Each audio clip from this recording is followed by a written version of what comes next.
안녕하세요.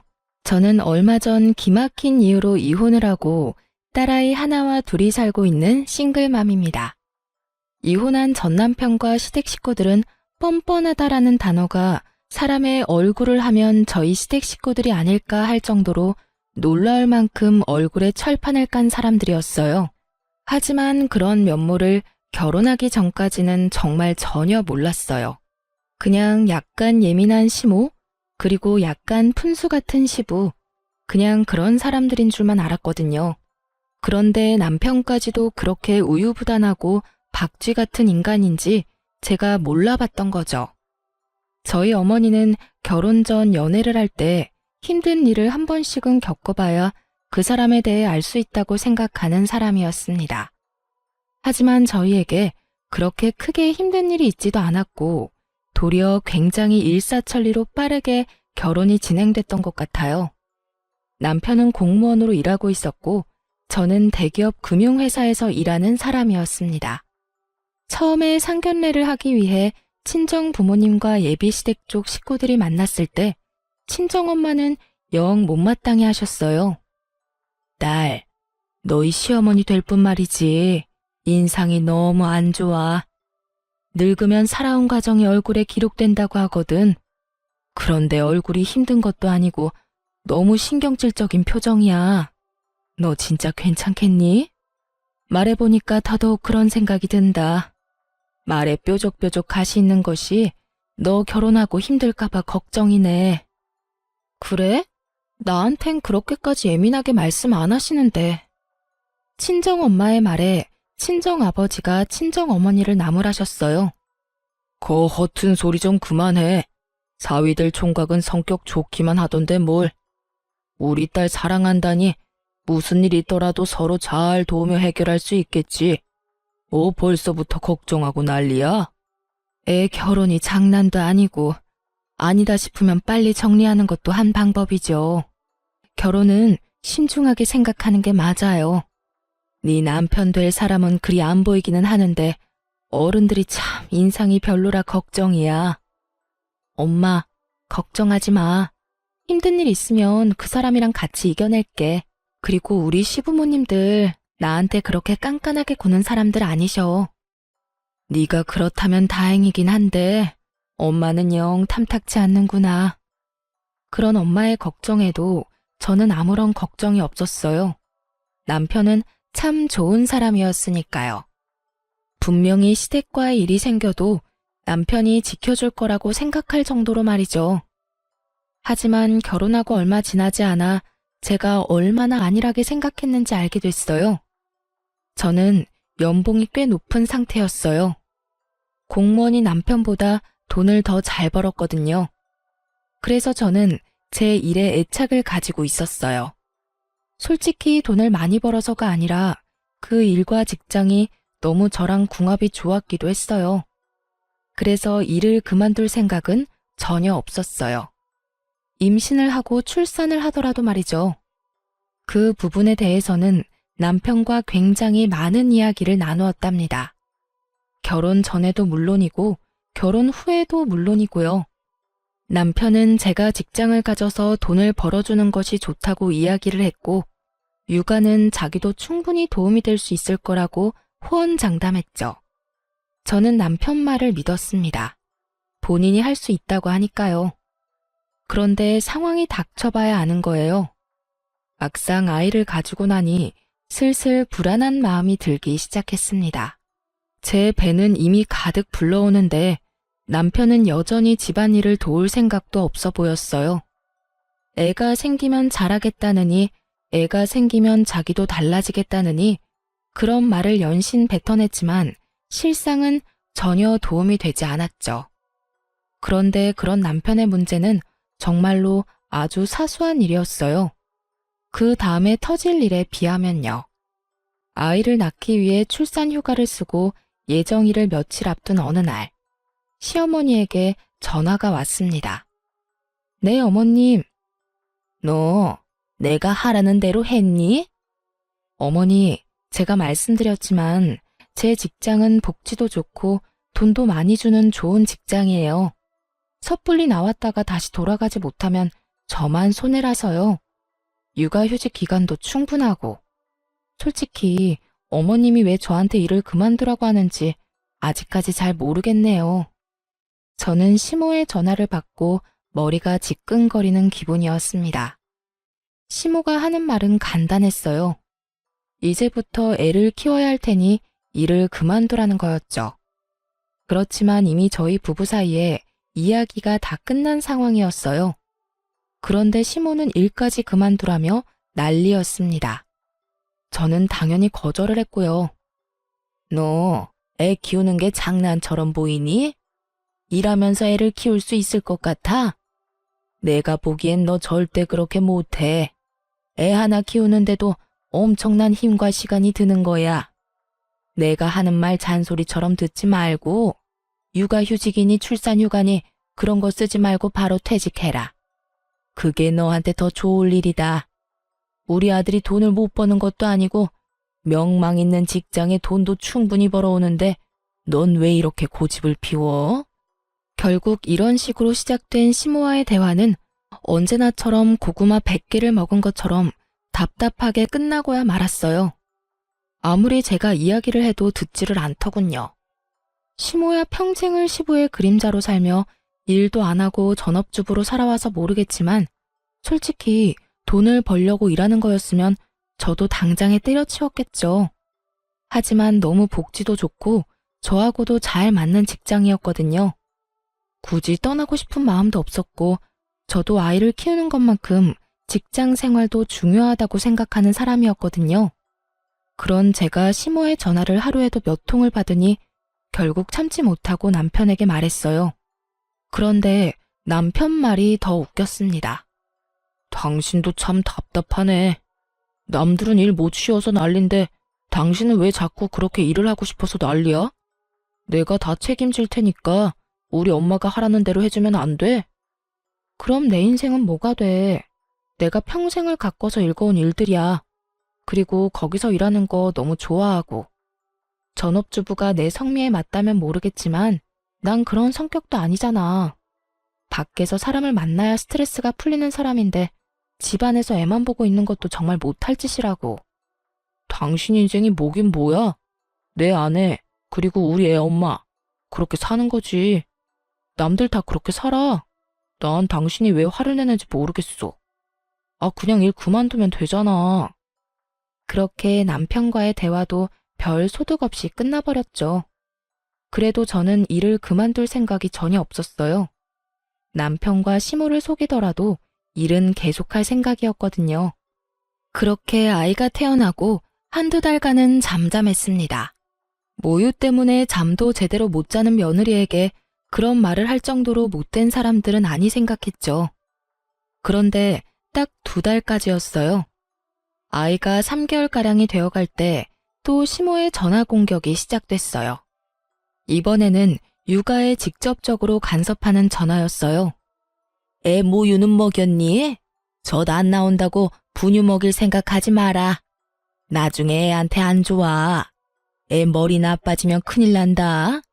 그리고 집도 따뜻하게 해놓고 시원하게 한답시고 여름에 에어컨 틀어놓고 그러면 안 된다. 그리고 절대로 애 눕혀놓고 흔드는 기계 같은 건 함부로 쓸 생각 말고. 엄마가 안아야 해. 엄마가. 정서적으로도 안 좋고 흔들리면서 뇌라도 다치면 어떡하니? 또 유모차 같은 건 좋은 걸로 사. 돈 아끼지 말고. 그리고 너 일 그만둔 거 맞긴 하니? 절대로 일한다고 설치지 마라. 애 3살 때까지는 엄마가 보는 게 맞는 거야. 아니, 그 이후로도 엄마가 계속 보는 게 맞지. 끊임없이 아이 육아 그리고 제 퇴직과 관련된 간섭이었어요. 그것이 맞는 말이더라도 매일 10통이 넘는 전화를 받으면요. 이게 걱정이라는 생각이 전혀 안 들거든요. 와서 돌봐줄 생각은 없으시면서 매번 말로 사람을 채근하며 애가 아프기라도 하면 제 탓인 양 말하는 걸 보고 정말 스트레스를 엄청 받았어요. 그 뒤로는 전화도 걸러서 받았어요. 몇 번 받지 않은 적도 있었죠. 그럴 때마다 애가 귀가 예민해서 벨소리가 날 때마다 깨기 때문에 무음으로 해놨다고 했어요.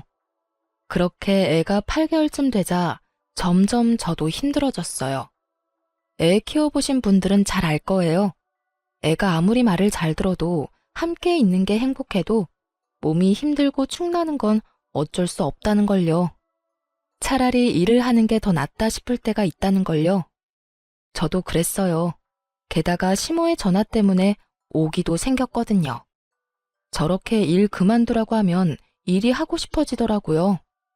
그래서 가까이 사는 친정엄마에게 고민 상담을 좀 했어요. 친정엄마가 그러더군요. 그래, 네가 도와줄 사람이 없다면 또 모를까. 이렇게 든든한 엄마가 있는데 걱정하지 마. 내가 귀여운 손녀 잘 키워줄 테니까 걱정하지 말고. 너무 고마운 마음에 매달 돈도 드리고 애가 어린이집에 들어갈 13개월까지만 봐달라고 했죠. 만 1살이 되면 어린이집 보낼 생각이었거든요. 그렇게 일에 복귀를 하니 정말 좋더군요. 집안에 있을 때는 애 때문에 집안일 때문에 이래저래 신경을 많이 쓰고 스트레스도 받았는데 일을 하러 오니 스트레스를 받을 일이 없더군요. 저만 잘하면 크게 문제 생길 일이 없는 게 일이잖아요. 그런데 제가 멋대로 일을 시작했다고 생각한 건지 시모가 제게 전화를 시도 때도 없이 걸기 시작했어요. 그런데 이번에는 새벽이며 한밤중이며 가리지 않았던 거예요. 아이 때문에 전화를 했을 때는 거의 대부분이 낮이었거든요. 그런데 일을 시작하고 나니 밤 11시, 새벽 4시 일을 하고 있는 시간까지 하루에 20통 넘게 제가 전화를 받을 때까지 하실 때도 있었어요. 나는 걱정이다. 너 이렇게 일한다고 설치다가 나중에 애한테 집중 못할까봐 걱정이고 네가 돈 많이 버는 거야 내가 알지만 아들만 벌어도 되는데 왜 자꾸 너까지 설치는지. 그냥 집에서 쉬면서 애나 보면서 내조나 하렴. 너까지 밖으로 나돌아다니지 말고. 받을 때마다 이 용건이었어요. 누군가 들으면 굉장히 차분히 타이르는 말투였죠. 그리고 어떤 사람들이 들으면 참 며느리를 쉬게 해주려 노력하는구나 싶을 정도였죠. 하지만 그 의도는 전혀 그런 것이 아니었어요. 아이를 위해 제 인생을 희생하는 게 맞는 거다 라며 거의 세뇌 수준으로 말하고 있는 거였죠. 게다가 새벽과 한밤중에 전화해서 그러는 건 정말 말도 안 되는 일이잖아요. 저도 이쯤 되니 무슨 조치를 취해야겠다는 생각이었어요. 새벽이나 한밤중에 시모에게 전화가 오면 남편에게 전화를 바꿔줬어요. 한창 잘 자는 남편을 깨워서 말이죠. 처음에는 남편도 시모에게 차분히 이야기했어요. 장모님이 애 잘 봐주셔서 포동포동하게 살도 많이 쪘고 와이프 일하는 것도 경제적으로 도움이 많이 되니 좋다고 말이죠. 그렇지만 그렇게 말해도 그때뿐이었어요. 그 다음에도 똑같은 용건으로 전화가 오고 전화가 올 때마다 제가 남편을 깨우니 남편이 울컥하며 제게 한마디 하더군요. 엄마가 당신한테 전화하는 건데 왜 자꾸 나한테 바꿔주는 거야? 나도 잠 좀 자자. 자, 누가 자지 말래? 근데 당신 어머니가 했던 이야기하고 또 하는데 그럼 내가 어떡해. 우리 엄마 같았으면 스팸 처리하고 무음 처리하고 안 받으면 그만이지만 시어머니잖아. 안 받았다가 또 무슨 잔소리를 어떤 식으로 들을 줄 알고 그래? 불만이면 당신이 어머님한테 잘 이야기해서 그런 시간에는 전화 안 오도록 하면 되는 거 아니야? 그러게. 그냥 엄마 하는 말 들었으면 되잖아. 괜히 당신이 일한답시고 난리치는 바람에. 그럼 매달 부모님 용돈 누구 돈으로 줘? 일 그만두고 양가 부모님한테 드리는 용돈 드리지 말까? 제 말에 남편 놈 입이 꾹 다물어지더군요. 아무리 남편 직장이 안정적이면 뭐해요. 혼자 벌어서 살 수 있을 만큼 대한민국이 녹록한 곳은 아니잖아요. 둘이 벌어도 쪽박차기 십상인 곳에서 왜 벌이라니. 게다가 애가 크면 돈 들 곳이 더 많은데 어떻게 제가 일을 그만두나요? 제 말에 남편도 맞는 말이다 싶었는지 더 이상 대꾸도 하지 않고 입만 삐죽거리고 있더군요. 그걸 보고도 모른 채 했어요. 시모가 잘못하는 거 아들이 바로잡아야 하는 게 맞는 거죠. 그렇게 그날 새벽 3시에도 어김없이 시모에게 전화가 왔어요. 남편 바꾸지 말라는 말에도 저는 대답 없이 남편을 깨웠어요. 남편은 전화를 받자마자 버럭 화부터 냈어요. 어머니, 우리 일은 우리가 알아서 할 테니까 제발 연락 좀 그만하세요. 그리고 할 이야기 있으면 사람이 깨어 있을 때 좀 하시라고요. 이게 도대체 무슨 짓이에요? 사람 잠도 못 자게 괴롭히고. 아니, 왜 소리를 지르고 그래? 이 엄마는 걱정이 돼서 그런 거지 않니? 남의 손에 맡겨놓고 걱정도 안 되니? 남의 손. 시모에게 장모라는 존재는 남인 거였어요. 그렇다고 시모가 우리 애를 봐준 적은 단 한 번도 없었거든요. 제가 약속이 있어서 한 번씩 연락을 해서 애 좀 봐달라고 하면 그럴 때는 언제나 바빠서 못 봐준다며 빠져나가 놓고는 입으로 간섭은 얼마나 하시는지. 그러면 어머니가 애 맡아주실래요? 전화만 해서 달달 볶는다고 뭐가 달라져요? 그리고 와이프 직장 그만두는 것도 제발 이제 그만하세요. 저희 부부 사이에서 이야기 다 끝났고 두 분께 드리는 용돈도 아내가 돈 벌고 있으니까 드릴 수 있는 거예요. 일 그만두게 하고 싶으면 그것부터 끊을 테니까 아버지하고 잘 상의하시고요. 제가 돈 벌어도 요즘 물가 생각하면 아내도 돈 버는 게 맞는 것 같아요. 그러니까 앞으로 퇴사하라는 말 하실 거면 전화하지 마세요. 아시겠어요? 남편이 한 말을 듣고 시모가 역정을 내더군요. 네가 어떻게 나한테 그런 말을 할 수가 있어? 며느리가 너한테 시켰지? 그런 말 하라고. 그게 아니고서야 내 아들인 네가 나한테 그런 말을 할 수가 없는 거야. 며느리를 잘 들인 줄 알았는데 이렇게 고집세고 남편 닥달하는 여자인 줄 알았으면 내가 너희 결혼을 허락을 안 하는 건데. 그리고 제 탓까지 확실하게 마무리하더라고요. 남편이 힐끔 제 눈치를 봤어요. 조용한 새벽에 소리치는 시모 목소리가 폰 너머로 들리지 않을 리가 없었죠. 어머니, 그런 거 아니에요. 저희끼리 이야기 끝났으니까 어머니도 더 이상 간섭하지 말라는 거예요. 저희 부부끼리 알아서 할 테니까 걱정이 되더라도 맡기시고요. 그리고 제발 새벽에 전화하지 마세요. 예? 그렇게 남편이 시모에게 확실하고 냉정하게 말하고 나자 드디어 시모는 제게 연락을 끊었어요. 그리고 저에게 아무런 말도 못했죠. 저는 모르는 척 했어요. 시모는 저를 볼 때마다 한숨을 쉬며 하고 싶은 말을 삼키는 모양이었어요. 차라리 낫다고 생각했어요. 입 밖으로 꺼내지 않으면, 그렇게 수십 통의 전화를 하지만 않으면 제가 스트레스를 받을 일도 없으니까요. 그렇지만 시모가 별 문제 없으니 이번에는 시부가 저를 괴롭히더군요. 며느라가 일도 이제 시작하는 거 보니 몸도 많이 좋아진 것 같은데 둘째는 언제 가질 생각이냐? 쓸모없이 돈만 축내는 딸보다는 아들이 최고야. 아들 하나는 낳아둬야 집안이 편한 법이다. 시부의 남아선호 사상이 시작됐거든요. 요즘 같은 시대에 무슨 시대에 덜 떨어진 생각인가 싶겠지만 실제로 그렇게 생각하는 사람이 생각보다 많아요. 그리고 나이가 많으면 많을수록 아들이 전부라고 생각하는 사람은 더 많은 법이죠. 애가 2살이 됐을 무렵부터 꾸준히 시부가 제게 말했어요. 솔직하게 말하자면 둘째를 가지고 싶은 생각은 없었어요. 하나만으로도 벅차다는 생각이었고 육아휴직을 2번이나 쓰는 것도 눈치가 보이는 상황이었죠. 물론 직장 사람들 그 누구도 제게 무엇라 하지 않겠지만 제 마음이 미안함으로 가득했거든요. 그래서 말로만 네, 생기면 낳아야죠 하고 건성으로 답하기 일쑤였어요. 그런데 저희 딸이 만으로 4살이 됐을 무렵 그 일이 벌어졌어요. 그날은 어린이날로 딸아이가 아주 기대하던 날이었어요. 딸애는 기분이 좋아서 아침부터 난리였어요. 가고 싶다고 노래를 부르던 동물원을 일찍 갔다가 오후에 시댁으로 향했어요. 시동생도 아들이 하나 있는데 어린이날이라 아들 데리고 시댁으로 온다고 했거든요. 그러니 저희도 오랜만에 시조카 얼굴도 볼 겸 시댁으로 간 거였어요.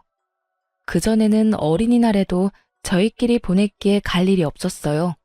그렇지만 시동생이 조카를 데리고 온다는데 계속 저희만 안 가는 것도 좀 그래서 애를 데리고 갔던 거예요.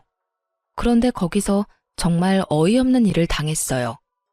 아무리 남자아이에 대한 사랑이 넘치는 시부라도 애가 있는 앞에서 대놓고 차별을 할 거라는 생각은 안 했거든요. 그런데 정말 대놓고 딸과 시조카를 차별하더라고요. 아이고, 우리 손주, 어서 와라. 이 할아비가 너 주려고 장난감 사놨지? 자, 여기 받거라. 뭘 좋아하는지 몰라서 여러 개 사놨다. 그리고 이것도 받고 할아비가 주는 돈이다. 허튼 데 쓰지 말고 꼭 사야 하는 거 있을 때만 쓰렴. 알았지? 그리고 간식 먹고 싶으면 네 간식 사놨으니까 가서 먹고. 할아버지, 고맙습니다. 시조카만 아주 기분이 좋아서 난리더군요. 그걸 바라보는 딸도 자신에게 올 장난감을 기대하고 어깨를 들썩들썩하고 있었어요. 저와 남편이 어린이날 선물로 장난감을 사주긴 했지만 사촌 오빠와 할아버지의 모습을 보니 기대를 할 수밖에 없었던 것 같아요. 그런데 시부는 저희 딸은 무시하고 저한테 이야기하더군요. 너도 왔냐? 그래, 둘째는 준비하고 있어. 이번에는 의사한테 이야기해서 신경 좀 잘 써달라고 하거라. 집에 아들이 있어야 하는 법이야. 그래도 네 남편이 장남인데 딸랑 딸 하나면 나중에 재산은 어떻게 지낼 셈이냐? 내년에는 아들 낳을 수 있도록 힘 좀 써봐. 일만 하지 말고. 알았지? 저는 대답 대신 딸아이를 앞으로 내밀었어요. 딸, 할아버지한테 인사드려. 그래, 잘 쉬다 가거라. 시부는 딱 그 한마디만 하고 휙 자리를 뜨더군요. 도련님네 가족들도 있었는데 저는 기분이 팍 상했어요. 어린이날 찾아온 손자에게는 어화둥둥 장난감이며 용돈이며 간식이며 왕창 사다 주며 좋아하던 시부가 저희 딸에는 안아주지도 않는 그 모습이 너무 속상했거든요. 열받은 제가 표정 관리를 못하자 시부가 슬쩍 저를 보더니 제 딸에게 한마디를 더 거들었어요. 우리 손녀, 출가 외인이라는 말 아냐? 어차피 너는 크면 우리 집안에서 나갈 사람이라 쓸데없이 돈 쓸 필요가 없다. 우리 집에 와서 어린이날이랍시고 뭐 받을 생각하지 말거라.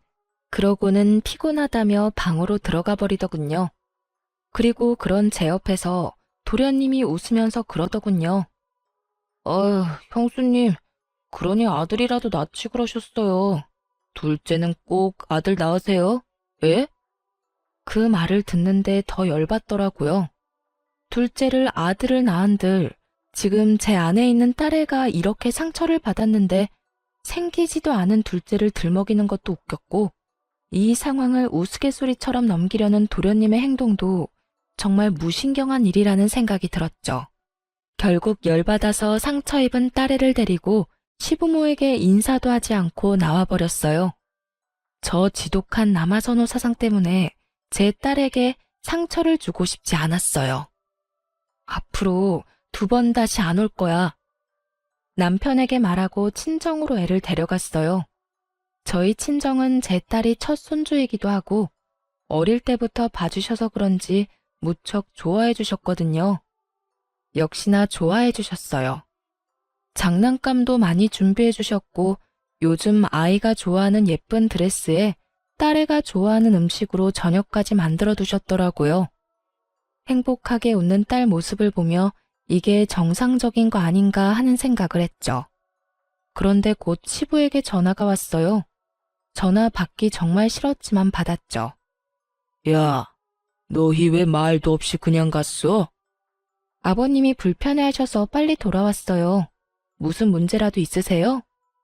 아니, 간다면 간다고 이야기를 해야지. 그리고 어버이날 평일이라서 어차피 못 오는 거 아니냐? 오늘 어버이날 용돈도 미리 주고 가지. 혹시 손녀한테 한 것 때문에 삐졌어? 어린 손녀한테 그런 상처 주는 말 하신 데는 이유가 있으시겠죠. 설마 어른이 별 생각 없이 새까맣게 어린 손녀한테 상처를 주실 리 있겠어요? 어버이날 전 못 갈 것 같으니까 남편 보낼게요. 너 지금 네 딸한테 기분 나쁜 소리 했다고 나한테 화내냐? 뭐 이런 싸가지 없는 며느리가 있어? 어른이 하는 말에 다 이유가 있는 법인데 그것도 모르고 어디서? 이유, 대체 무슨 이유가 있는지 궁금했지만 묻지도 않았어요. 그리고 그 앞에서 바로 남편에게 전화 넘겨줬어요. 스피커폰으로요. 남편이 완전히 당황했어요. 눈앞에 보이는 장인 장모의 표정이 살벌했으니까요. 남편이 제가 건네는 전화를 받더니 얼른 스피커폰부터 꺼버리더군요. 그리고는 밖으로 전화기를 들고 나가버렸어요. 그걸 보던 저희 친정엄마가 그러더라고요. 너희 시댁에 무슨 일이 있니? 시아버지가 왜 저렇게 화가 나셨어? 화는 내가 내야지. 4살밖에 안 된 손녀딸한테 출가 외인이라고 쓸데없는데 돈 쓰기 싫다면서 시동생 아들하고 엄청 차별하셨어. 아무리 아들이 좋다고 해도 그렇지. 대놓고 딸 앞에서 딸한테 상처 준 거 나는 못 참아. 속상해서 눈물을 글썽이는 제 모습에 친정엄마가 저를 토닥여줬어요. 그 뒤에 돌아온 남편은 제게 눈치를 주며 일찍 가자고 하더군요. 저는 그러고 싶지 않아서 그 눈치 뚝 끊어먹고 친정에서 실컷 애 놀게 만들었어요. 그리고 그날 저녁 집으로 돌아가는 차 안에서 딸애가 자고 있을 때 남편에게 말했어요. 나 5월 8일 어버이날 시댁에 안 가. 그렇게 알고 있어. 제발 좀 그만해. 아까 그 일 때문이면 당신이 이해 좀 해. 원래 그런 분인 걸 어떡해? 그렇다고 나더러 불효를 저지르라는 거야? 뭔 헛소리야. 당신 부모님이니까 당신이 효도하고 싶으면 해. 누가 그걸 막는데? 딸 낳은 며느리 마음에 안 들어 하시고 손녀까지 마음에 안 들어 하시니 하는 말 아냐. 어린이날에도 손녀딸 한 번도 안아주지도 않는 분들한테 뭘 바라겠어? 당신이 다 알아서 해. 나는 그쪽에 신경 안 쓸 테니까. 당신이 나 대신 신경 쓰고 잘해드려. 나한테는 해달라고 바라지 말고. 제발 좀 이성적으로 생각해. 저는 입을 닫았어요. 남편이 제 모습에 눈치만 연신 보더군요. 속이 탔을 거예요. 어버이날 양가 부모님께 드리는 용돈은 제 월급에서 나왔거든요. 그런데 제가 시댁에 안 간다니 그거부터 걱정이 된 모양이었어요. 그리고 5월 8일이 됐고 저는 친정으로, 남편은 시댁으로 향했죠. 그런데 제가 친정에 있는 동안 시부에게 전화가 왔더군요. 너 왜 우리 집에 안 오냐? 애아빠 도착 안 했나요? 그 사람이 가기로 했는데요. 너는 뭐하고 안 와? 아들이 너 안 와서 용돈 없다고 하던데. 어버이날 용돈 100만 원 안 줄 거야? 저한테 돈 맡겨놓으셨어요? 용돈 100만 원을 왜 저한테 와서 찾으세요? 저도 돈 없어요, 아버님. 아드님 능력 좋은데 아드님한테 요구하시면 되죠. 저한테까지 전화하시는 이유를 모르겠네요. 멀쩡한 아들을 놔두고 싸가지 없는 며느리한테 전화를 왜 하셔요? 너 저번에 어린이날 있었던 것 때문에 이러는 거면? 그 말에 저는 대답조차 안 했어요. 눈치를 챈 거죠. 그것 때문에 제가 기분이 나쁘다는 티를 팍팍 냈으니까요. 시부는 그 상태로 전화를 뚝 끊더군요. 그런데 그 뒤에 저희 엄마에게 전화가 왔어요. 시부가 대뜸 저희 친정 엄마에게 전화해서는 물어보는 거예요. 사돈, 내 하나 물어봅시다.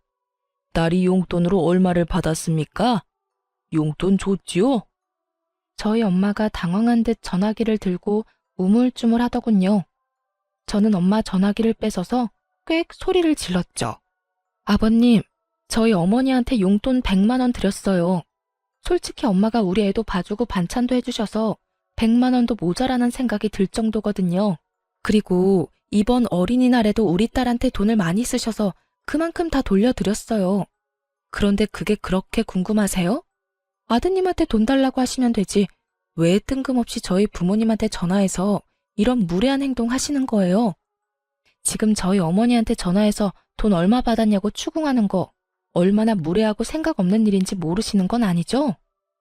결국 제 입에서도 좋은 말이 안 나왔어요. 그랬더니 시부가 욕을 어찌나 하던지. 부모가 다 똑같은 부모지. 왜 너희 부모한테만 용돈을 줘? 그리고 뭐래?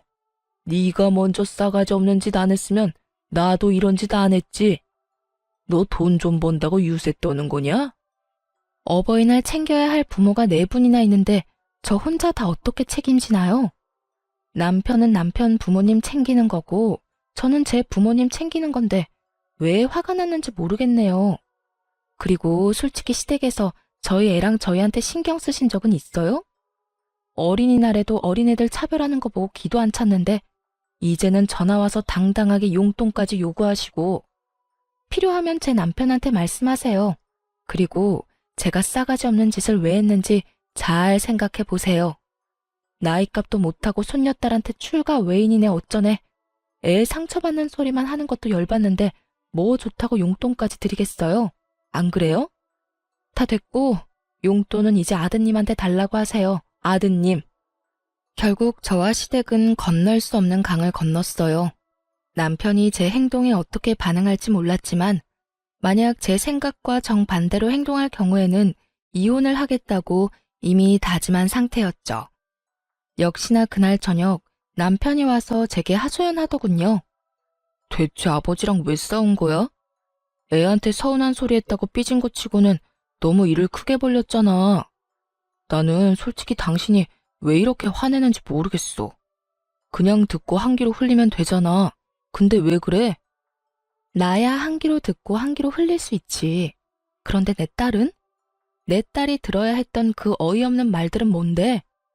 지금이야 의미도 모르는 일이지만 이미 애는 시댁 어른들이 자기를 사랑하지 않는다는 걸 알잖아. 그 와중에 전화까지 와서 용돈까지 요구를. 내가 당신 부모님은 당신이 책임지랬지? 용돈 하나 안 드리고 뭐 한 거야?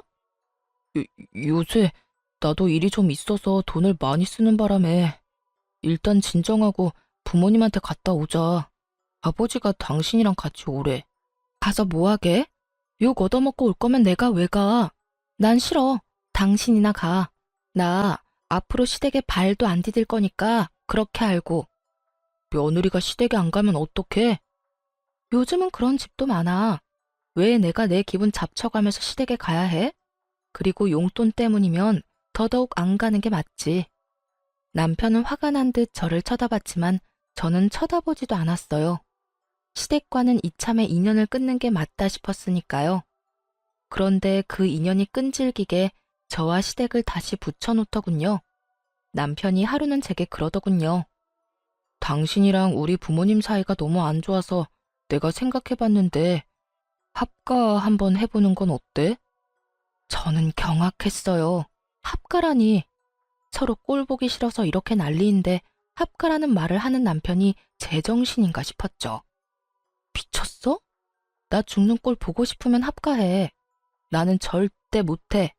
합가하고 싶으면 이혼하고 당신이나 해. 이혼을 언급하며 저는 확고하고 정확하게 합가를 하지 않겠다고 말했어요. 그런데 남편이 그러더군요. 부모님 부양하는 것도 자식된 도리로 당연한 거야. 그러니까 합가 진지하게 생각해봐. 합가는 절대 안 된다고. 빽 하고 소리를 질렀지만 기분이 너무 안 좋았어요. 분명히 합가를 어떻게든 하려고 할 것 같았거든요. 그래도 제가 가지 않는다면 어떻게 남편이 저를 강제로 데려갈 수 있겠어요? 그걸 생각하며 절대로 시댁에는 가지 않겠다고 생각하고 있었어요. 그런데 며칠 뒤 시부모가 저희 집으로 쳐들어왔어요. 들어온다 말도 없이 최소한의 짐만 들고 말이죠. 그것도 제가 일하러 간 사이에 짐 정리까지 다 끝내놓고 거실에서 느긋하게 TV를 보고 있더군요. 그걸 보고 말을 잃었어요. 왔냐? 배고프니까 어서 밥하거라. 남편은 제 눈을 못 마주치더군요. 합가 안 하겠다고 그렇게 말했는데 이미 남편 놈이 합가를 하겠다고 시부모에게 말한 모양이었어요. 제 허락도 없이 말이죠. 게다가 뻔뻔하게 짝이 없는 시부의 모습에 저도 충격을 받을 만큼 받았어요. 그 부모의 그 아들이라고 남편까지 제대로 한통속이었던 거죠. 참 믿을 놈 하나 없다 싶었네요. 게다가 제가 친정에서 애를 데리고 집에 들어온 시간이 저녁 8시였어요. 저희는 이미 친정에서 밥을 다 먹은 상태였고 남편에게 미리 문자를 했어요. 우리는 밥 먼저 먹고 갈 테니 당신은 알아서 해결하라고 말이죠. 그런데 여태까지 밥도 안 먹고 있다가 제가 오니 밥을 달라니 저는 아무 말 없이 남편을 쳐다봤어요. 당신, 이거 뭐 하는 짓이야? 뭐가? 내가 말했잖아. 부모님이랑 합가하자고. 난 절대 안 된다고 했지. 야, 너 며느리가 시부모 부양하는 거 당연한 거 아니냐? 그리고 이미 아들이 우리 부양하겠다고 했어. 너한테는 선택권 없다. 네가 알아서 우리 수발 들어야 하는 게 맞는 거야. 어디서 여자가 남편 하는 일에 가타부타 말이 많아? 시부가 나서서 그렇게 말하더군요. 정말 듣기 싫은 그놈의 여자 소리, 시대에 떨어진 사고방식. 진짜 미쳐버리겠더라고요. 저는 남편에게 말했어요. 합가하지 않겠다는 내 말에도 억지로 합가한 거 이혼 사유로 확실한 것 같네. 이혼하자. 그런데 남편 놈이 묘하게 당당하게 굴더군요.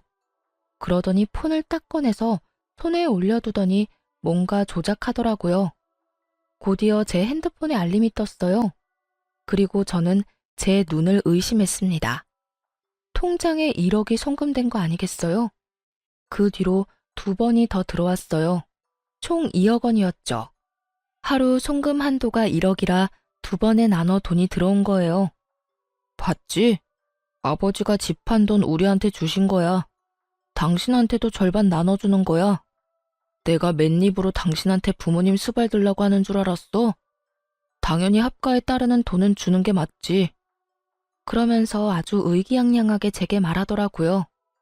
저는 웃음이 났어요. 강제로 2억 붙여주고 부모님 수발 들라는 것 자체가 너무 코미디 같더라고요. 돈 2억 때문에 남은 몇십 년을 스트레스에 쩔어서 살라는 게 수지가 맞는 일인가 싶어서요. 그 몇 배를 준다고 해도 저는 결코 살고 싶지 않았어요. 지금 당장 제 딸 얼굴만 해도 싫어서 질색팔색을 하는데 합가는 무슨 합가인지. 그런데 남편 놈은 제가 당연히 받아들일 거라고 열심히 착각하고 김칫국 마시고 있더군요. 여보, 이제 합가에 대해서 다 이야기 된 거다. 알았지? 나도 많이 양보한 거야. 당신이 우리 부모님 수발 들 거니까 절반 떼어준 거지. 그리고 당분간 동생한테는 비밀로 좀 해줘. 동생이 또 알면 골치 아파. 남편이 동생 이야기를 꺼내자 아주 좋은 생각이 났어요. 도련님은 굉장한 구두쇠이기도 하고 주머니에 한 번 돈 들어가면 나오지도 않는 사람이었거든요. 게다가 얼마 전에도 시부에게 사업한다고 돈 빌려달랬는데 시부가 거절한 적이 있었어요. 저는 보란듯이 휴대폰에 은행 어플을 켜서 받은 돈을 전부 보냈어요. 그리고 남편에게 말했죠. 나 이 돈 필요 없어. 수발 안 들고 싶으니까 다시 돌려줄게. 여보, 다시 생각해봐. 2억이라고 2억. 부모님만 모시고 살면 2억인데 무슨 소리야? 너나 다 가져가고 너 혼자 부모님 모시면 되잖아. 왜 나한테 도움을 구해? 분명 말하는데 나는 싫다고 했어. 당신 도대체 왜 그래? 그냥 단순하게 비위만 맞춰드리면 되는 거잖아. 그거 하나 못하겠다고 이 난리야? 비위만 맞춰? 방금 못 봤어? 일하고 늦게 온 며느리한테 밥 달라고 삐약거리는 거 못 봤냐고. 거기다 너도 그래. 이 시간까지 부모님 식사도 안 차려드리고 나만 기다리고 있었잖아. 이게 수발드는 거야? 식모살이지. 제 말에 시부가 비아냥거리더라고요. 네가 싫어도 어쩔 거냐? 벌써 돈 받아 처먹었잖아. 네가 우리 모시는 건 당연한 거다. 하루 세 끼 따뜻한 밥 차리고 집안 청결하게 유지하고 집안일 하는 것까지. 그거 안 하겠다고 이혼하면 오히려 네가 위자료 내야 해. 전 돈 안 받았는데요. 지금 그 돈 방금 도련님한테 보냈어요. 아버님, 도련님네 아들 좋아하시죠? 저는 이 집안에서 둘째 낳을 생각 없으니까 이 집안 유일한 아들 손주랑 살면서 평생 노후 보내면 되겠네요. 제 말에 남편과 시부모 얼굴이 새파랗게 질리며 발을 동동 구르기 시작했죠. 아니, 그 돈을 왜 둘째한테 줘? 너 뭐 잘못 먹었어? 그래, 왜 동생한테 준 거야? 동생이 알면. 내가 도련님한테 이미 설명 다 했어. 아버님 수발 받고 싶어서 여기 왔고, 나는 수발 들 생각 없으니까 그 돈 받고 수발 들어줬으면 좋겠다고. 수발 들 생각 없으면 아버님한테 돈 돌려드리라고 했는데 뭐 잘못된 거 있어? 태어난 제 말에 다들 한숨을 내쉬며 조급한 표정으로 시동생에게 전화를 하더군요. 다행히 시동생은 전화를 받지 않았어요. 2억을 꿀꺽할 것 같다는 두려움이 생긴 세 사람은 시동생 집으로 향했어요. 2억의 행방을 찾기 위해서 말이죠. 저는 그 사람들이 나가자마자 시동생에게 문자로 연락을 남겼어요. 아버님네 집 매매금이 4억이었던 것 같네요. 2억은 남편이 가지고 있는데 그거보다 더 많이 가지고 있을 수 있으니까 잘 알아보시고 그 돈 아버님한테 돌려주던지 아님 받고 시부모 책임지던지 해주세요. 합가하기 전에 이혼부터 할 것 같아서 방금 받은 2억 도로 보내드리는 거예요. 금방 정리될 문제는 아닐 테니 이 인간들이 일찍 돌아오지는 못할 거라고 생각했어요. 그 틈에 저는 현관 도어락 비밀번호부터 바꿨어요. 그리고 집안에 있던 시부모 물건들과 남편 물건들이 보이는 족족 모조리 현관 밖으로 던져버렸어요. 다행히 시부모 짐도 아직 다 벌려놓은 게 아니었고 남편 짐도 그리 많은 건 아니었던지라 정리는 생각보다 빨리 끝났거든요. 그리고 자정이 다 되어갈 때쯤 세 사람이 집으로 돌아왔더군요. 밖에 쌓인 짐과 바뀐 비밀번호에 놀란 세 사람이 저한테 전화를 하고 밖에서 문을 쿵쿵 두드리고 난리가 났더군요. 여보, 말로 해, 말로. 이렇게 갑자기 문 걸어 잠그면 어떡하자는 거야? 말? 당신은 나한테 말하고 그딴 짓 저질렀던 거야? 내가 분명히 싫다고 이야기했지.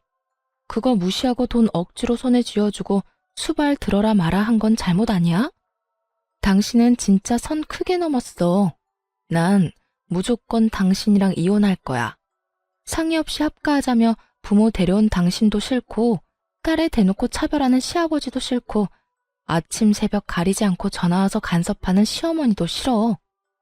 그래서 이렇게 우리 내보낸다고? 당신 너무하네. 그 집에 들어간 가전이랑 가구 내가 새로 다 해왔잖아.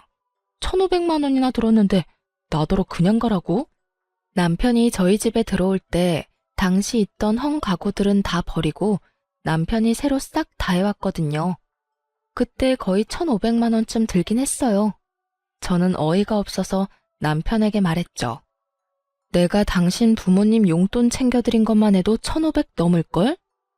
그래, 좋아. 그 1,500 내가 줄 테니까 내일 우리 회사 앞으로 와. 저는 그 다음날 남편을 만나러 갔어요. 그런데 남편만 있는 게 아니더라고요. 시부모도 떡하니 앉아 있었어요. 저는 보자마자 1,500을 남편 계좌로 이체해줬어요. 여기 1,500. 어차피 나한테 돌아올 돈이니까 아깝지도 않네. 당신이 위자료로 나한테 돈 줘야 하는데 어차피 그걸로 주게 될 거니까. 잘 보관해뒀다가 나중에 그대로 돌려주면 되겠네. 그리고 이혼 소송 오늘 들어가기로 했어. 앞으로 그 이외의 일로 연락하지 마. 잠깐, 그렇게 그냥 가면 안 되지. 그 집 전세금도 재산 분할해야 하는 게 맞는 거 아니야? 너희 같이 산 기간이 5년이 넘는데 당연히 재산 분할도 해야지. 이 말이 나올 거라는 걸 예상은 했어요. 돈까지 시동생에게 뺏긴 이 사람들이 제 돈을 탐내지 않을 리가 없죠. 저는 그 사람들 눈앞에 종이 한 장을 꺼내 팔랑팔랑 흔들었어요. 이게 뭐야? 차용증이요. 제가 부모님께 돈 빌려서 그 집 전세금 마련했다는 증거요. 전세 나오면 그 돈 부모님한테 돌려드리게 되어 있어요. 뭐? 그딴 게 어딨어? 전세금이 꽤 커서 어머니한테 좀 부탁했어요. 5천만 원 넘게 현금 거래하면 증여세 내야 해서 차용증을 쓴 거죠. 그래서 이 집 계약 만료돼서 전세금 나오면 싹 다 친정에 다시 돌려줘야 해요. 사실 어머니에게 매달 용돈을 드리면서 그 용돈으로 원금을 차감하고 있는 중이었지만 그 이야기는 하지 않았어요. 그리고 예상대로 세 사람은 입을 틀어막으며 당황하더라고요. 그럼 너희 재산은? 아무것도 없어요. 모아놓은 것도 애 때문에 다 썼고요. 생활비다 부모님 용돈이다 많이 들어가서 남은 것도 없어요. 예적금이라도 있으면 모르겠는데 그것도 없고. 그래도 다행이잖아요. 남편한테 아직 2억 남아있지 않아요? 그걸로 전세나 월세 장만해서 들어가면 되겠네요. 야, 너 이거 다 일부러 그런 거지? 둘째한테 돈 준 것도 전셋집 빚인 거 말 안 한 것도 일부러 그랬지? 우리 골탕 먹이려고. 무슨 소리 하시는지 모르겠네요. 골탕은 당신들이 나한테 먹인 거지. 얼마나 뻔뻔하고 얼굴에 철판을 깔았으면 하루에 전화를 수십 통을 하질 않나. 할아버지가 돼서 손주 상처 주는 말을 해대질 않나. 합가 싫다고 했는데 쳐들어와서 눌러앉질 않나.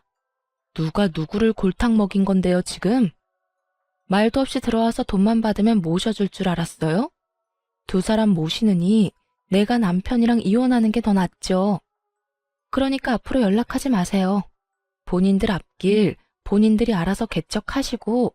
아니, 손이 없어요, 발이 없어요?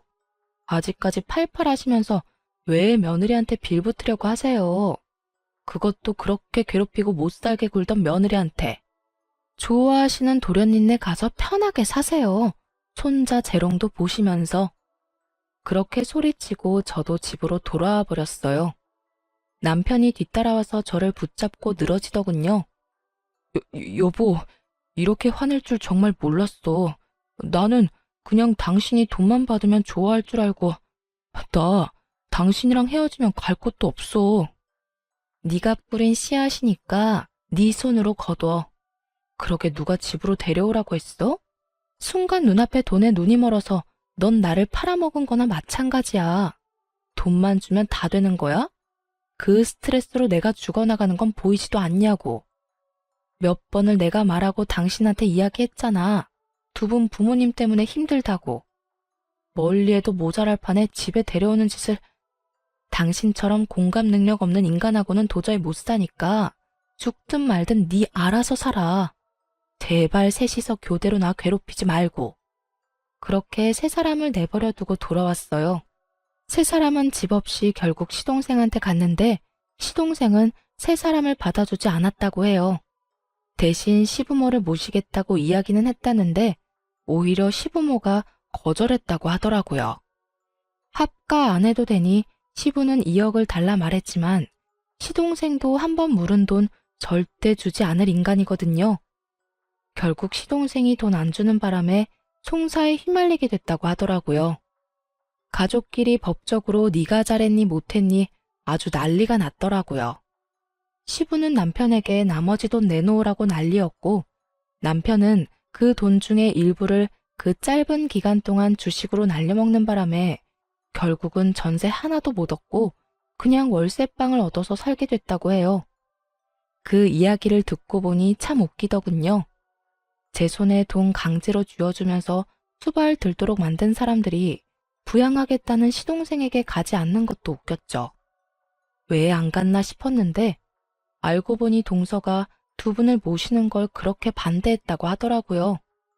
집에 들어오면 무조건 요양원 보내버리겠다고 했다니 결국은 시부도 시모도 시동생 집에 들어갈 생각도 못한 거죠. 그 상황에 돈은 돌려줄 생각도 하지 않고 있으니 시부모도 화가 났을 거고 결과는 서로가 서로를 까내리는 모양새가 된 거죠. 이쯤 되니 그런 생각이 들더군요.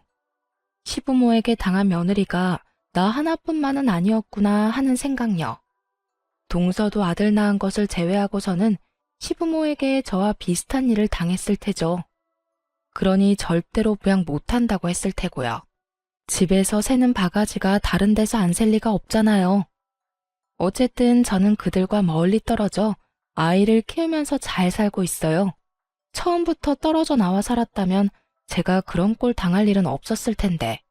그것만 살짝 후회돼요. 그렇지만 지금이라도 제자리를 찾았으니 안심이 되기도 하고요. 살다 보니 참 가족끼리 별꼴 다 본다 싶었네요. 그래도 잘 빠져나왔으니 제 인생에는 다행이에요. 앞으로는 이런 일 당하면서 살 생각은 없어요.